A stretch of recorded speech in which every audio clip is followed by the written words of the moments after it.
Hey everybody, this is herculespetix, founder, curator, docent, and gift shop employee of the herculespetix Academy of Comic Book Studies.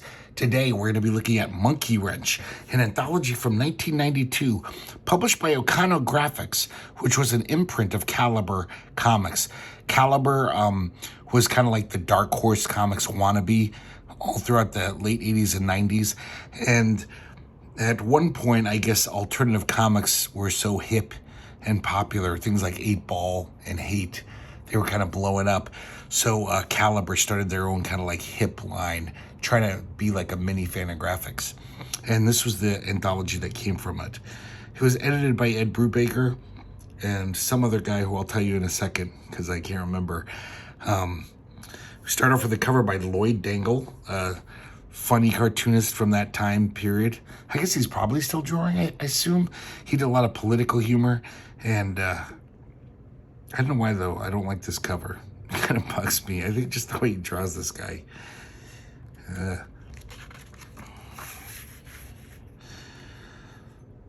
So I guess Josh Petrin is the other editor's name. So we start off with a story written by Ed Brubaker and pictures by Brian Sendelbach, just going by Brian S. It's called Almost Like Wisdom, except I'm not wise enough to have any. And this story is just this kind of narration. And all the captions are just almost like a diary of someone. And this person is very nihilistic and kind of full of self-loathing, talking about how nobody's happy in the world and everyone's alone. It's kind of miserable. They're obviously written by a young man. I think Ed Brubaker was pretty young at this time. I doubt he feels this way now. This art is incredible by Brian S. It's just really great. It's like almost abstractly drawing what Ed Brubaker's writing about. Almost like his interpretation of it. I don't know if I'm curious if Ed Brubaker had this in the script, what to draw.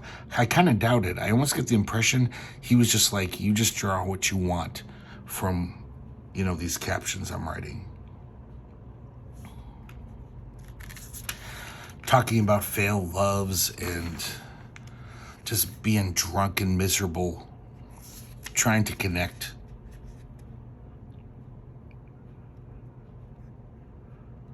Worried that you're basically just shrinking up into a fetal position, figuratively, and trying to make yourself hard so you won't get hurt again. But then regretting that hardness after it happens and wanting to feel something.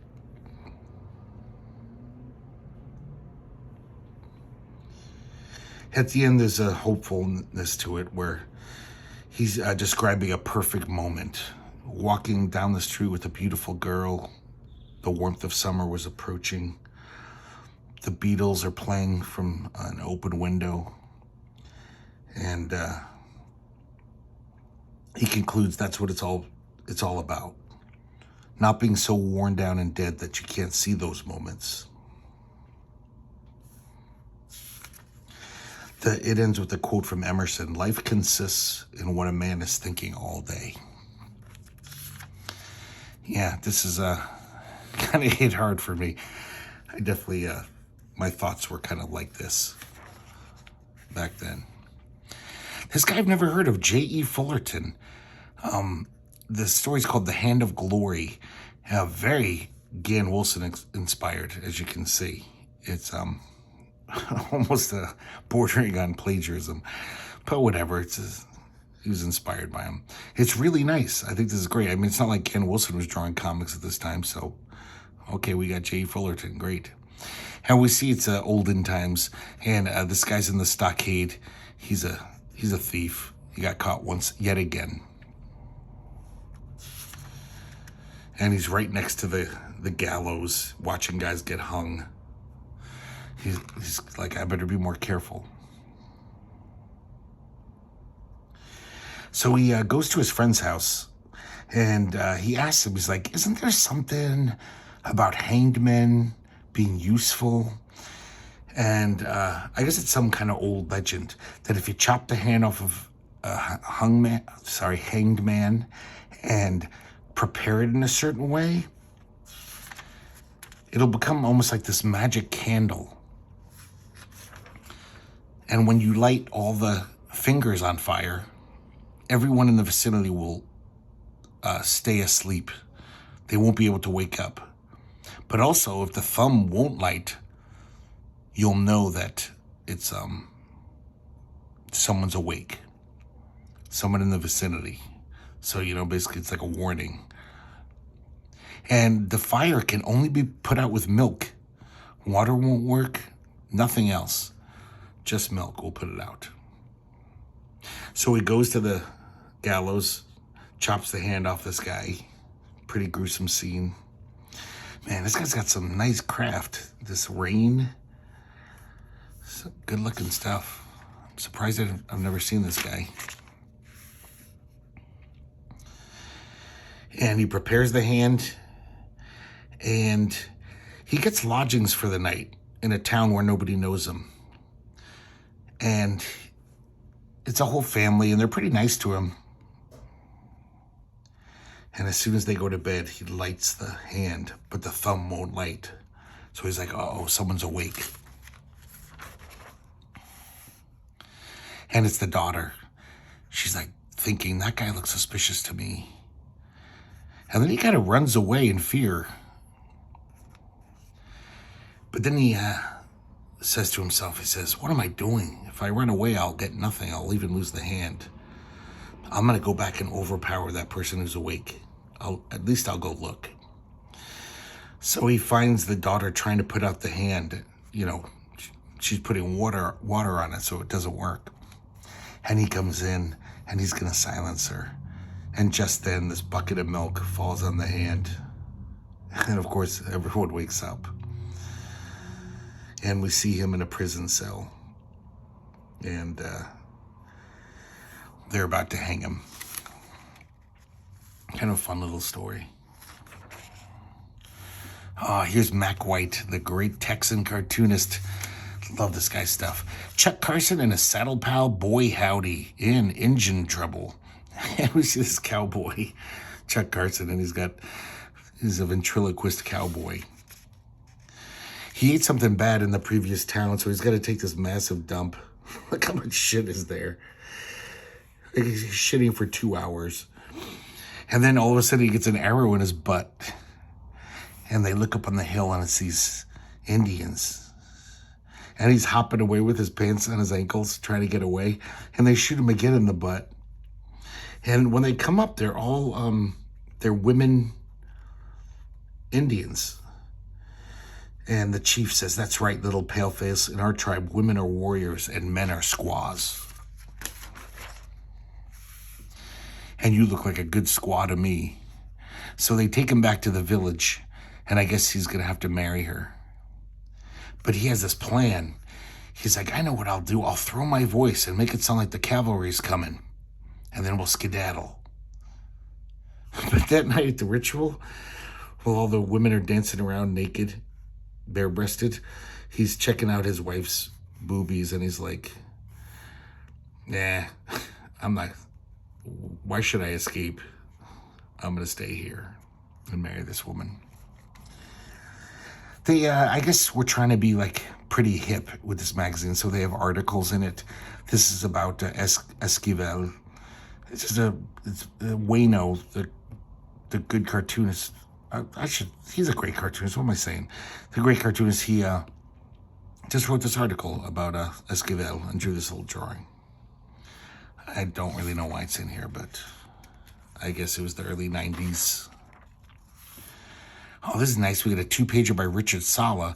We recently saw this comic. If you saw the Black Cat Crossing video, Richard Sala's collection, this was collected in there. And this one I kind of like. It's very un-Sala-like, very funny. Just almost like the lyrics of a rock song. I like trouble, action, thrills, and above all, kicks. A Day at the Riots by Ken Myers. And this is just an autobio strip about, in 1992, the night after the Rodney King riot started. This guy and his friends just want to check it out. It was almost just like this carnival or something. So he's depicting everything he observed that day. The looters, the hippies chanted for peace. Meanwhile, skinheads are beating up people in the middle of the street.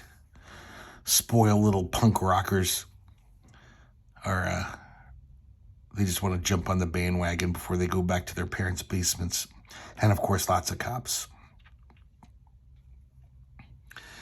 And this guy is really afraid of getting caught by the cops because I guess he's on a visa. His visa's up. So he'd be deported if the cops caught him or booked him. So he's almost caught by the cops. But he jumps over this fence. And as soon as he jumps over this fence, all these rioting guys are running down the street. And they beat the crap out of him. His friends just take off. But he's pretty happy that they basically just wanted his leather jacket and they didn't beat him too hard, beat him up too much. So interesting little anecdote of the LA riots. I like this one, Gay Catholics, Silliest People in the World. And this is by David Chelsea. David Chelsea was all over the place back then. He's a really good cartoonist.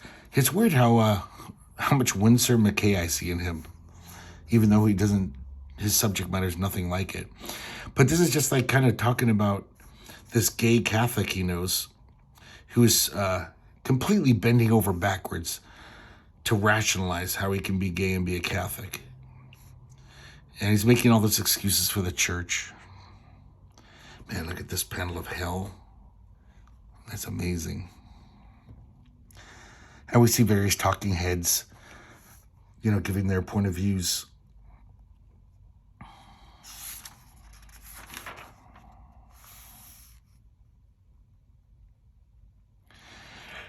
But he's like, what do I know? Maybe in 100 years, there'll be chapels that'll perform abortions and or birth control clinics. The church, things change. Used to not be able to eat meat on Friday in the Catholic Church. Women had to wear hats in church. Then he shows hell. We see a little obvious Hieronymus Bosch homage. And we see all the gays down in hell, Liberace, Andy Warhol. Some pretty good gags. But then this angel comes down, kind of looking like Richard Simmons. And he says, hey, homosexuality isn't a sin anymore. And you shouldn't have to go to hell for it. So he basically leads all the gays up to heaven. And here's the stairway to heaven, this beautiful, elaborate staircase. And Andy Warhol points up at these television screens while they're partying in heaven. Of course, there's a big disco ball there. He says, look up on the screen. Anita Bryant, Jesse Helms, and Pat Buchanan in eternal torment in hell. So are gay Catholics really the silliest people in the world? No, studies show that black Republicans are sillier. They show this guy that kind of looks like Clarence Thomas, just talking like a typical Republican. And we shouldn't have a Martin Luther King Day and stuff. This one's fun. It's Lloyd Dangle, the cover artist, and just doing a reminisce about growing up in Detroit in the late 70s and what a rockin' town it was. And it's just all of his stories about all the bands he saw, seeing Iggy and the Stooges. Says how he saw him in 1978. He looked as old as my dad. Detroit's a pretty rough town. Before the concerts, when the local DJ would come out to introduce the band, people would just throw bottles at their head. It was just like, get the fuck off the stage. The Sonic Rendezvous, why can't I say that? Rendezvous band. I guess Johnny Thunders moved to the Ann Arbor area, which is right near Detroit, and put a band together with Wayne Kramer from MC5. But almost every night he'd fall off the stage and nod off because he was such a junkie. So people stopped going to the shows. David Johansen.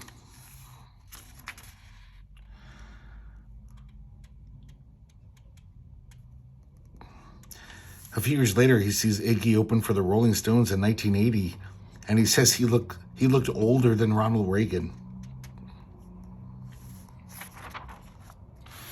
Another really dumb article. Well, the other one wasn't dumb. This is a dumb article. Some guy trying to be cool. Now, this guy I couldn't find anything about, and I want to know more about him. G. Parsons. And never heard of this guy. This is some great stuff, though. It's called Little Buku and the Magoos. So the main character is Buku. Buku had a girlfriend. She was renting a room from Buku's friends, the Magoos, who were this family. He had known the Magoos for years. He'd babysit for the kids, hang out with them. They were almost like, family. But Buku thought they were horrible and insane and boring. Kind of like family, But look at this great art. Very bizarre stuff.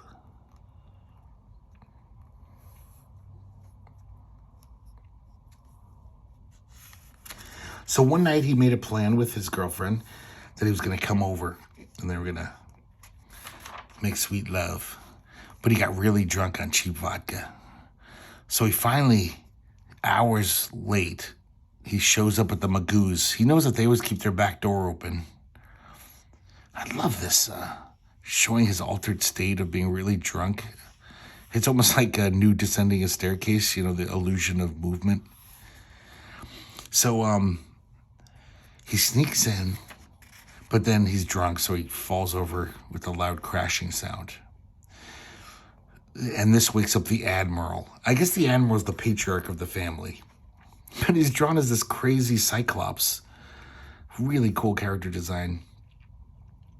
I guess the Admiral has waited a lifetime for a burglar, and now he had one. So he captures Buku and just starts beating the crap out of him. By the time the cops get there, he's grateful.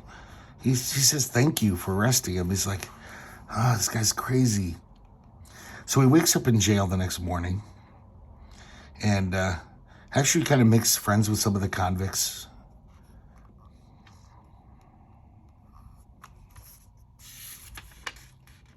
So he finally gets his phone call and he calls up the Magoos. And he says, hey, it's me, Buku. There's obviously been some kind of mistake. They say you're pressing charges. And the matriarch of the family says, we are pressing charges. You deserve to be taught a lesson. So Buku, obviously, he can't believe it. He thought for sure they'd be like, oh, sorry, we fucked up. So his real family was on vacation in Borneo. But luckily, this friend of the family read about his plight, and he was a lawyer. So he basically talked to the judge, gets Buku released, and agrees to be his lawyer in court. The day of the trial, Buku's girlfriend was called a slut, a liar, and a lunatic by the Magoo's lawyer. The Admiral is pretending to be all frail. He's on crutches, like he can barely walk. The Admiral bashed in his own front door and broke the lock to make it look more believable, to make a better case. And the Magoos win. Buku had to pay lots of money and go on probation. The Magoos were all happy about this. They were proud that justice was done, and they got their names in the newspaper. And afterwards, they just treated Buku the same as before, like nothing had happened.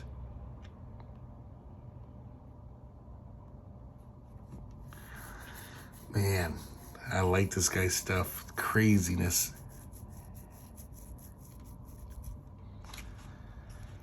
Yeah, if anybody knows about this G. Parsons guy, excuse me, but sorry about that. Please leave a comment down below. This guy, I don't know what to think of. In fact, I'm not even sure. It says copyright by Dr. C.C. Sperry of the Yo-Yo Corporation. So that's probably a pseudonym, I imagine. So this is called Yo-Yo Futurismo Atlas. And this is kind of a strange little comic. Not really even a comic, not much sequential narrative, just showing little glimpses of the near future. I like his art, though. He's good. The consumer of the 1990s will be sophisticated and thus skeptical. Industry will go underground to end pollution. All these predictions about what the near future is going to bring.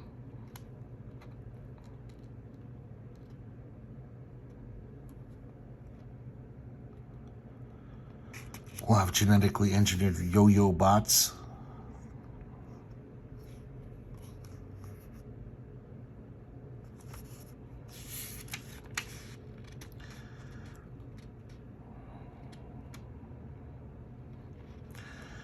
Office towers will be miles high.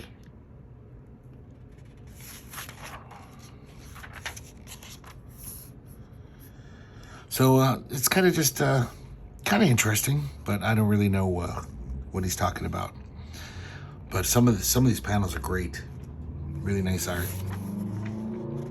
It almost reminds me of like subgenius literature. Here we got a Dennis Worden comic, Hot Date. And it's a pretty funny gag. He's reminiscing about having this girlfriend on the first date. She says, "Hey, can we stop by the mental hospital? I gotta visit my brother." And he's this hulking monster. He's like, "You better not fuck my sister or I'll cut your dick off, asshole." And she's like, he doesn't even know what he's saying. Sorry about that. So 2 months later, her brother was released, and the narrator has to give him a ride. So he's in the back seat, and he's like, "I know you fucked my sister. It's okay." After that, every time he'd come to pick up his sister, he would say, "It's okay." But then one night he said, "Don't."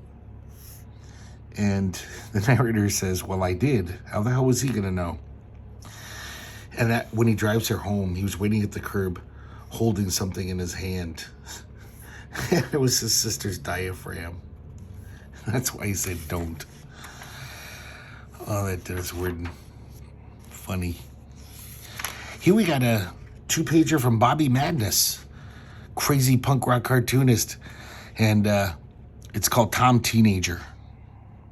And it's basically these two punk rockers live in a horrible hippie commune house where they have meetings and such like that, and they're blasting their music, and the super liberal hippies are just like, "We have to have a meeting, that music is aggressive," and blah blah blah, you know, they don't like it.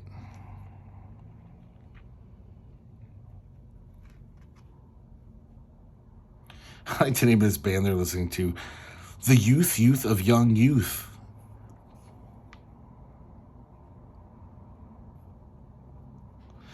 They throw an M80 in the toilet. There's human feces everywhere. And then he gives them some pot to apologize. Some really bad pot. And then he calls the cops on him. And so he's got the house all to himself.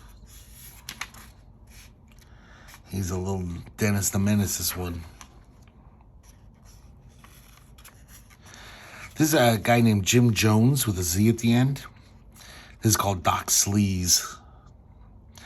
And I think this is based on a true story about this guy who would convince young women to sleep with him by pretending to be a doctor and actually convincing them that they had this fatal disease that could only be cured by having sex with him.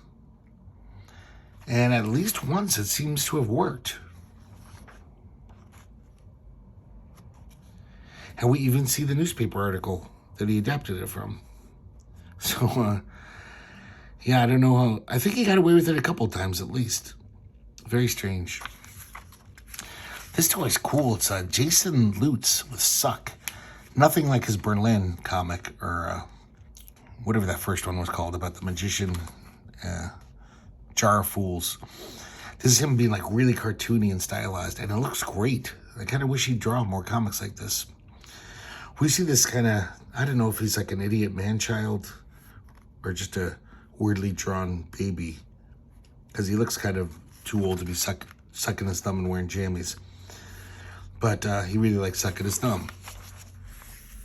There's no words in this. It's all pictograms, how people are thinking and what they're saying. We see his older brother lusting after this woman in the commercial. But the baby's just lusting after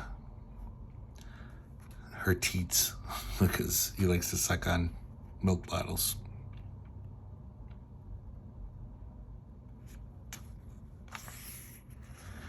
So from the guy on the news, we learned that it looks like his father has gone psycho, because we see the guy in the news who's going around killing people with a knife, and then he looks down at his family portrait.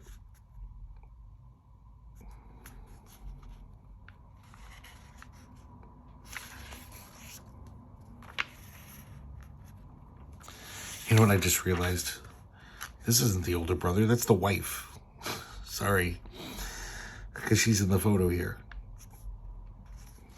So I guess they're estranged, husband's gone psycho, and then we see him outside the house, approaching closer and closer.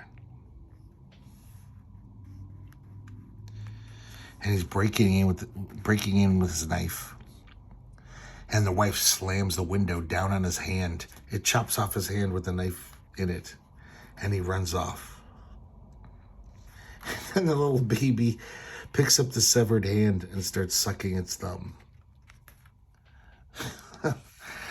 This is just odd. I like it though, man. I really like this cartooning. Definitely trying out all these kind of interesting storytelling techniques and stuff. It's and I like the style. Good stuff. I don't think Jason Lutes will ever return to this style. And then we have a back cover by Mary Fleener in full color. This one's called Soap Flakes. And this is just a little autobiographical anecdote.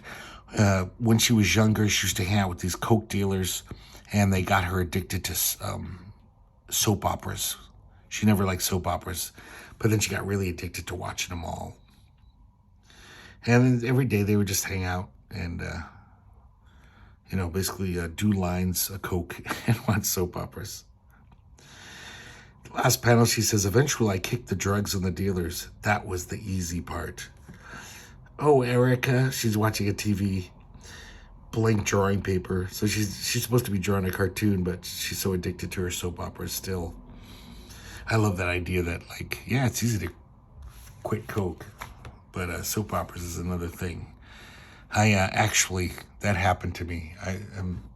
I guess I am embarrassed to say, my whole life I didn't like soap operas, and then I was just fascinated because there was this new soap opera, and I was like, how do they start? How does a soap opera start? They just go on forever. So I started watching it, and this is like in my college, post-college 20s, and I started watching it every day. And it was so fascinating how glacial the pace was, how boring it was. It almost became more fascinating, almost like a Tarkovsky movie or something. But I finally broke the habit after 6 months. But I was literally running home from work to watch this. I can't even remember the name of the soap opera. And it was weird how you just can't stop watching. Okay, enough about soap operas. Monkey Wrench #1, 1992. I hope you enjoyed looking at it. Definitely has some great stuff in here. And there was never a #2. This is it. But I'm glad they published it. It's got some good stuff in it. Okay, I guess that's it for today's video. And I should say, I hope to see you next time here at the herculespetix Academy of Comic Book Studies.